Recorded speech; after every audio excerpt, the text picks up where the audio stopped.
In April 2020, Google announced that they will verify every advertiser using Google Ads to keep your ad running, and also they aim to provide a safe and trustworthy ad ecosystem for users. So let's get started. Google will be verifying about your business, your identity, or should I say the account holder's identity, company, and your business operations.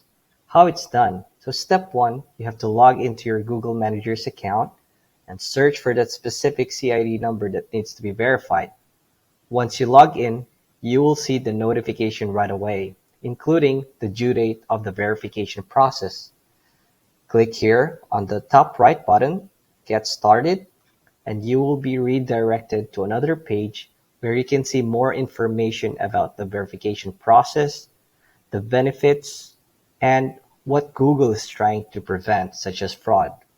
Click here again on the Get Started button, and you will be redirected here to another page where you can share more information about your business and answer the questions necessary for the background check, save and continue, and just complete the whole process. Hope this helps. Thank you.